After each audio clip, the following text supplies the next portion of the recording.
A paz do Senhor, irmãos, que alegria estar aqui fazendo um propósito, de estarmos levando a palavra de Deus adiante.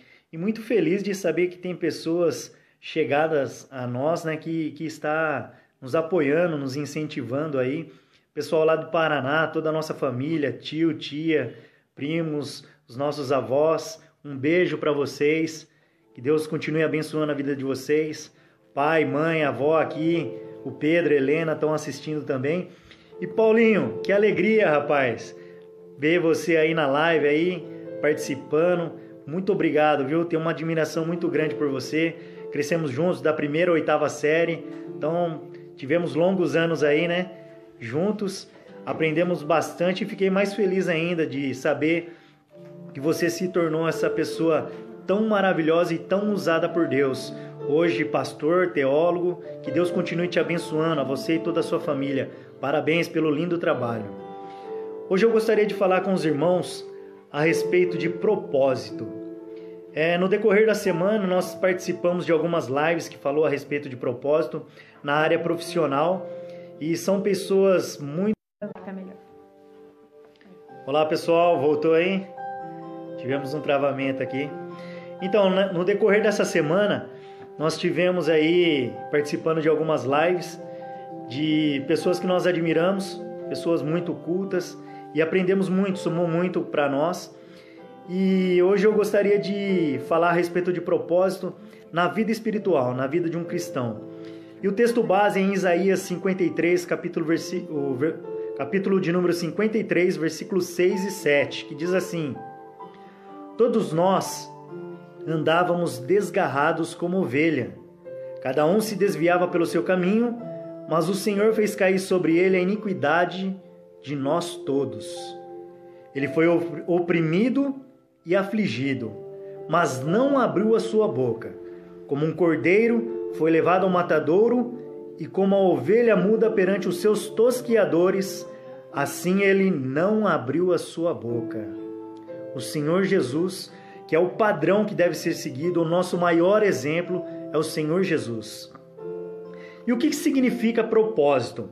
Propósito é um substantivo masculino que tem intenção de fazer algo, um projeto, um desígnio, ou seja, tem um firme propósito de viajar. Isso é um propósito. Ou aquilo que se busca alcançar, objetivo, finalidade, intuito. Ter bons propósitos na vida é necessário.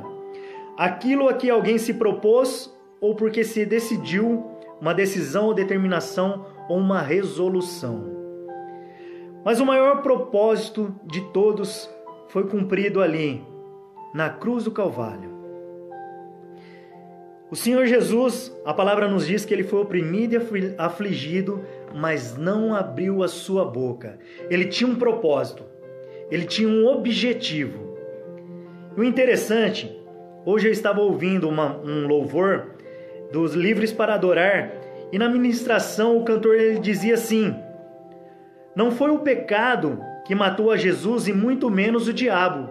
Olha só que interessante e que forte isso. Não foi o nosso pecado nem o diabo que matou a Jesus, porque eles não têm poder para isso. Olha só que coisa linda.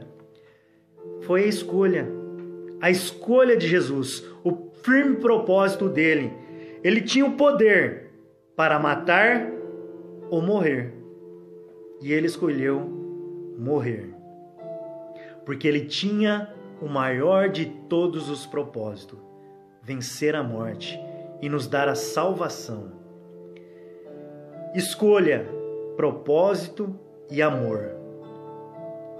Em Mateus 26, 52 e 53. Então Jesus disse-lhe: embainha a tua espada, porque todos os que lançarem mão da espada, a espada morrerão. Falou para Pedro. Ou pensas tu que não poderia agora orar a meu Pai e que ele não me daria mais de 12 legiões de anjos? Ou seja, ele tinha poder para acabar com toda aquela situação, mas ele se calou, ficou quieto e decidiu seguir o seu propósito. Qual o meu propósito como cristão? Com certeza você já se fez essa pergunta. Por que eu nasci? Você já se perguntou isso? Por que eu nasci? Qual é o meu propósito neste mundo? Você sabia que você veio a este mundo para ser um mordomo? E é isso mesmo. Nós somos mordomos. Nós somos administradores das coisas de Deus. Mas como assim? Esses talentos, esses dons que você tem, não é seu. Deus o emprestou. Ele permitiu que você tivesse esses dons, esses talentos. E aí, olha que interessante, que coisa linda a respeito de propósito. Deus, ele vem, ele nos capacita, e aí nós colocamos no nosso coração um propósito, e aí nós vamos treinando essas habilidades, né? Eu me recordo, eu me lembro quando meu pai me deu, na primeira série, um livro de tabuada. Eu queria morrer quando vi aquele livro, mas eu tinha que decorar a tabuada, porque o meu pai mais tarde ele vinha tomar ali, fazer uma chamada oral, né? E eu tinha que saber, senão eu apertava a orelha, né, pai? O pai tá me assistindo lá. Mas graças a Deus que ele fez isso. Graças a Deus. Provérbios 3:5. Nós temos talento, ó, presta atenção. Confia no Senhor de todo o teu coração. Esse versículo, quando eu ganhei a minha primeira Bíblia da minha esposa, uma pentecostal de estudo dessa grossura, eu tenho gravado desde aquele dia esse versículo. Ela escreveu para mim na capa, uma dedicatória, e escreveu esse versículo. Confia no Senhor de todo o seu coração e não te estribes no teu próprio entendimento. Eu já falei isso várias vezes, toda vez que eu tenho oportunidade eu friso isso. Não é porque você fez uma faculdade, não é porque você tem talentos e dons que você é alguma coisa. Você só é o que é porque Deus permitiu, porque Ele te capacitou. Então não te estribes no teu próprio conhecimento. Toda a honra seja dada a Deus. Já reparou que é mais fácil nós gravarmos coisas através de símbolos? Assim como na tabuada que eu citei, né? Quem vê o xizinho ali da multiplicação, na matemática tem pessoas que já arrepiam o cabelo. Mas nós gravamos muitas coisas através de símbolos. Assim também é na religião. Se você for pegar para estudar ali, quando foi feito ali o tabernáculo, você vai pegar vários símbolos ali que representam coisas, e coisa muito importante, o candelabro, né, e várias outras coisas. E uma coisa que me chamou muita atenção, e eu estava estudando um pouco através de quando Deus ele faz um sinal com a humanidade, uma aliança. Está lá em Gênesis 9:16. E estará o arco nas nuvens, e eu o verei, para me lembrar da aliança eterna entre Deus e toda a alma vivente de toda a carne que está sobre a terra. Deus ele fez uma aliança e nos deixou um sinal, um símbolo, que jamais mandaria um dilúvio novamente para acabar com a humanidade. E é o arco-íris, né? Que de uma forma maravilhosa ali reflete cores através de gotículas, de gotas de água. Olha só que interessante, que coisa linda que Deus faz. Mais uma vez um mistério de Deus, uma maravilha de Deus, nos mostrando um sinal que Ele é conosco. Mas por que eu estou falando de símbolo? Quando nós falamos de símbolo fica mais fácil para gravar na memória. Eu lembro do livro da tabuada que meu pai me deu, na primeira série. E também depois, com 15, 16 anos mais ou menos, eu queria ganhar de aniversário uma espingarda. E meu pai veio e me deu uma caixa assim, né, uma caixa bem grande de presente. Logo de manhãzinha eu falei, nossa, a espingarda tá ali. Quando eu abri, era uma enciclopédia. Meu Deus, aquela hora ali eu fiquei frustrado, mas graças a Deus, mais uma vez, o meu pai tinha um propósito de querer que o seu filho crescesse em conhecimento. Muito obrigado, meu pai e minha mãe. Que maravilha. Propósito. Propósito nada mais é do que um objetivo, é querer crescer. E aqui eu estou falando de crescimento espiritual. E olha que lindo que no final nós vamos ver que o crescimento espiritual e o profissional eles se alinham. Daqui a pouco eu vou contar para você. Então são símbolos seguidos de atitudes que ajudaram no propósito de adquirir mais conhecimento. Isso é louvável. O ato de decorar ajuda muito até na vida cristã.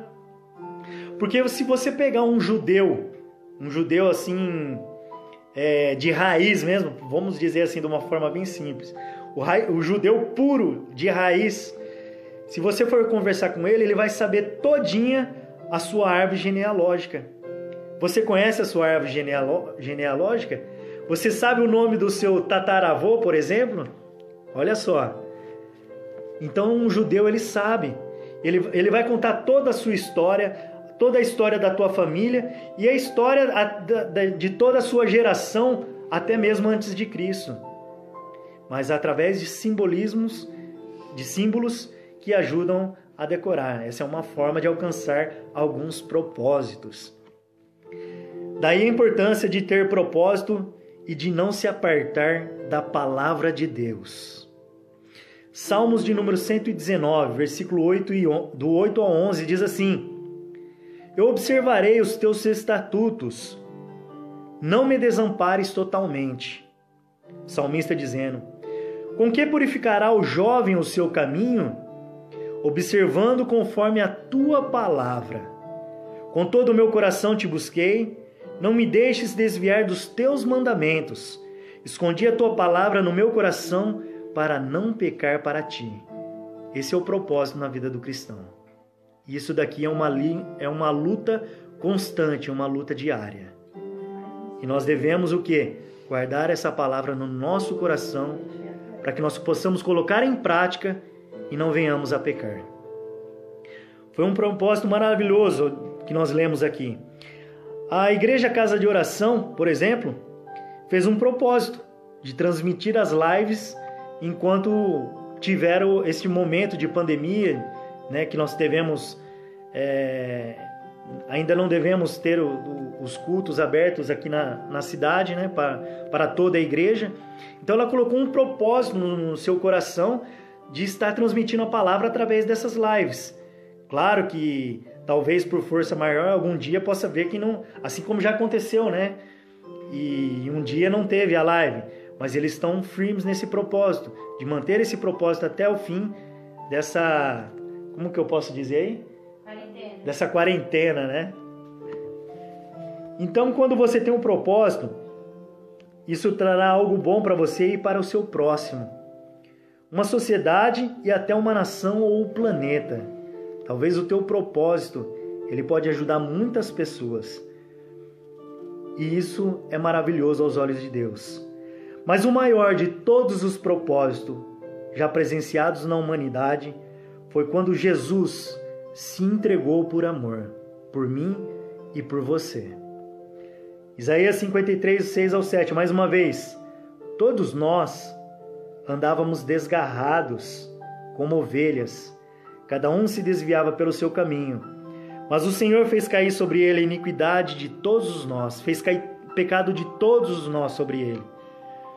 Ele foi oprimido e afligido, mas não abriu a sua boca. Como um cordeiro foi levado ao matadouro, e como ovelha muda perante os seus tosquiadores, assim ele não abriu a sua boca. Lucas 24, 6 e 7. Não está aqui, mas ressuscitou. Lembrai-vos como vos falou, estando ainda na Galiléia, dizendo: convém que o Filho do Homem seja entregue nas mãos dos pecadores e seja crucificado, e ao terceiro dia ressuscite. Esse é o maior de todos os propósitos e foi concretizado com muito amor. Olha que coisa linda. Mas olha só que interessante, seja na vida espiritual ou na vida profissional, o seu propósito, para ser bem-sucedido, tem que estar alinhado com a vontade de Deus. Qual é o propósito de Deus para a sua vida?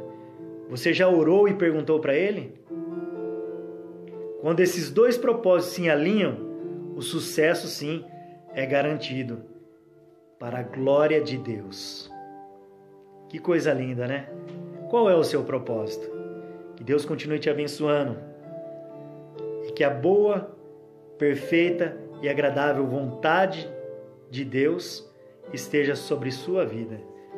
Boa, perfeita e agradável. Essa é a vontade de Deus. Que Deus te abençoe e que você possa alcançar os seus objetivos e o seu propósito, em nome de Jesus. Fiquem com Deus e até a próxima.